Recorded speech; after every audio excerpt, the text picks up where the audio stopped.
Hi everyone, I'm back with part 2 of Let's Make a Journal. My previous video I showed you the papers that I'd picked and the stenciling that I'd done with the honeycomb stencil, and I don't know where it is. What have I done with it? Not that I need it now, but I just was going to show you. I have no idea where I've just put that. I had it a minute ago. Okay. The mystery of the stencil. Okay, where is it gone? Oh, there it is. Started to get panicky then. So that's the stencil.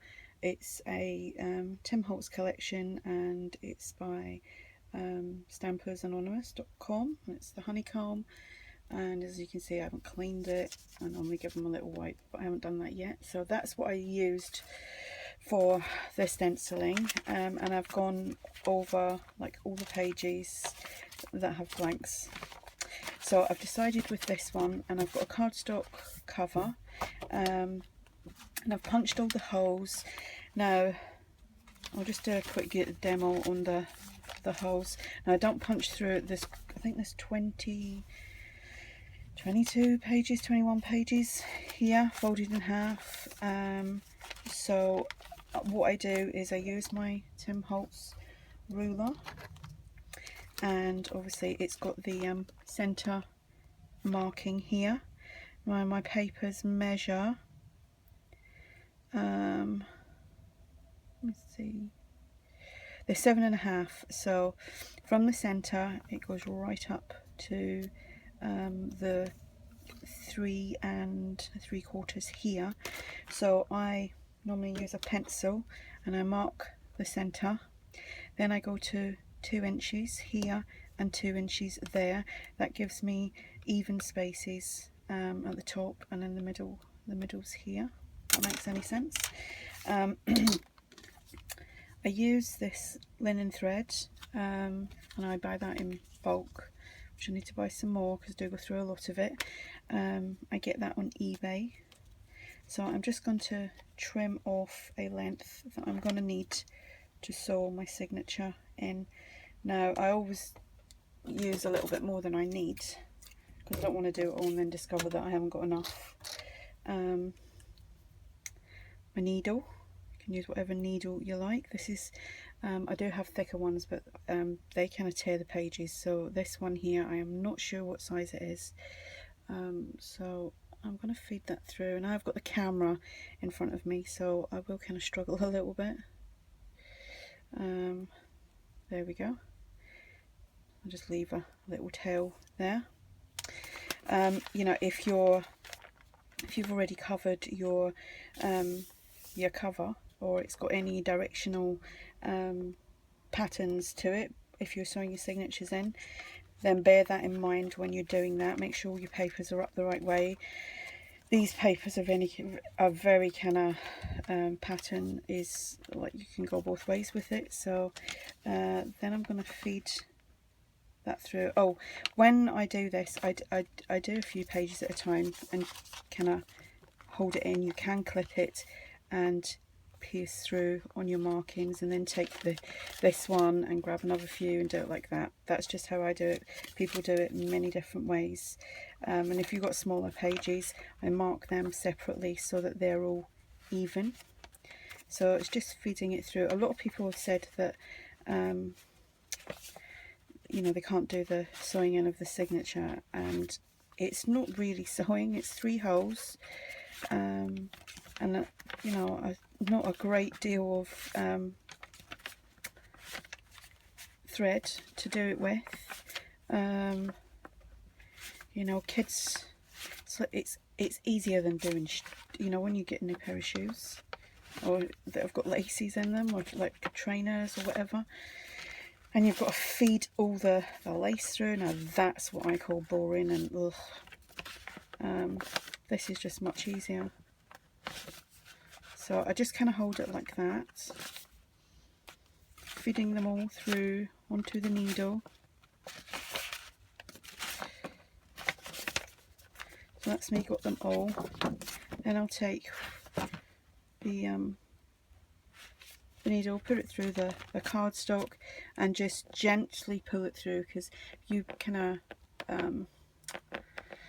really pull on it, you can rip your papers. So there we go, that's that gone through. And I just turn it over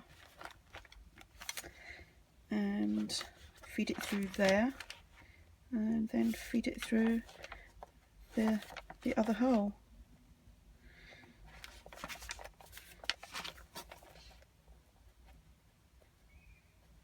And I can't even see this hole. There we go.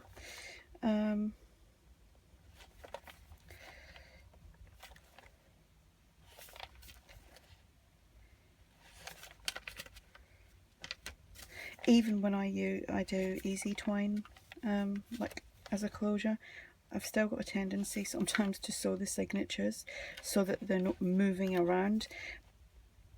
Easy twine allows you to add more signatures to an actual, you know, to a cover, and obviously if you've got space. I hope this is clear.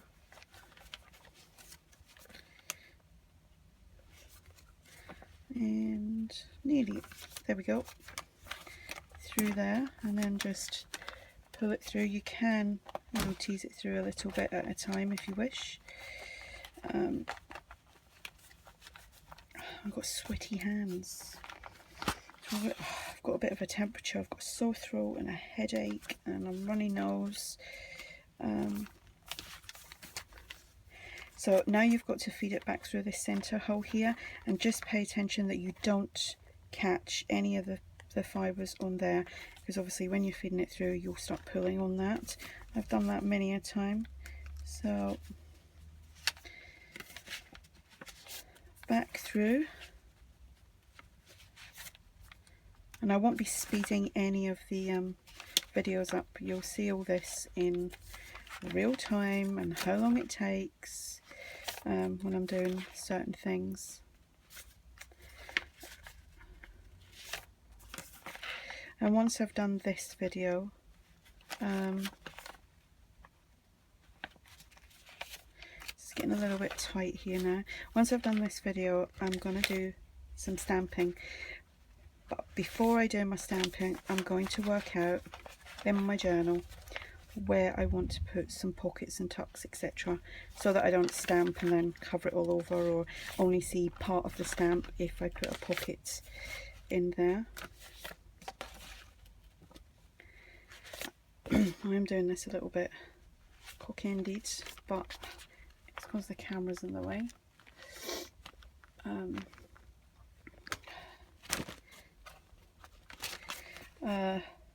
I'm just going to pull this, and this is obviously this piece here. It's going to make sure that it's nice and tight. Some people say that when they sew their signatures in that they're loose.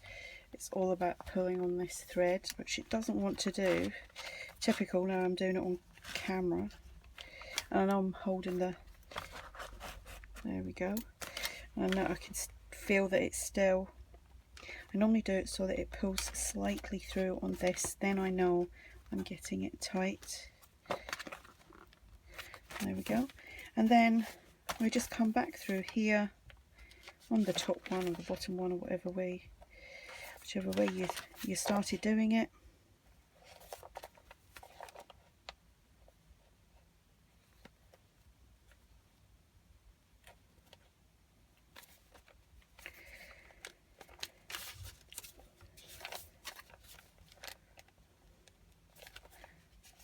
Typical, isn't it, when you're doing stuff on camera, it's not working the way you want it to go.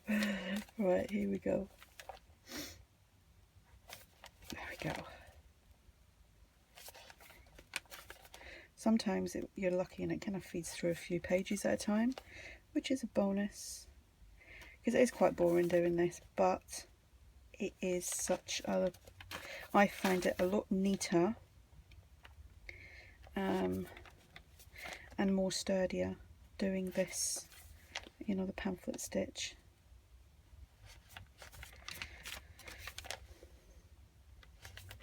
I have done the 5-hole one, but it's just long to me.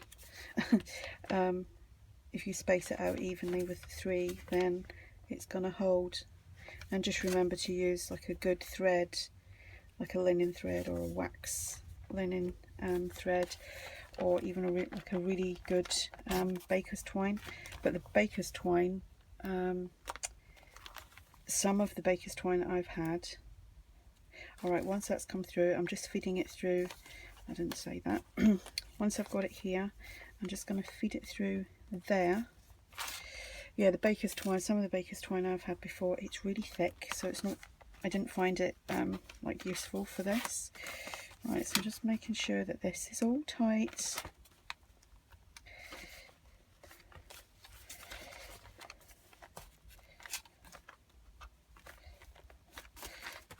Give it a little tug. Don't tug it too hard because you will rip the pages. So I'm just making sure that it's not wobbling around, which is a little bit here.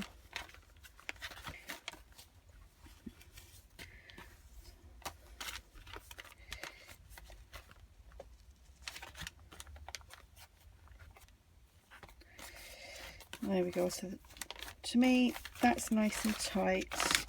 As you can see here, there's, you know, it's not swinging around. And then I just tighten a knot like so. Trim it off about here and here, because I will probably add some hearts or some flowers or butterflies or something in the middle. And that's me got my signature all sewn in to my cover. So I don't want to keep these videos too long, so I'm just going to do a short, try and keep each video under 15 minutes. So that's how I sew my signatures in, and I'm going to come back with part 3 on deciding on the pockets and some stamping. So I'll see you in part 3.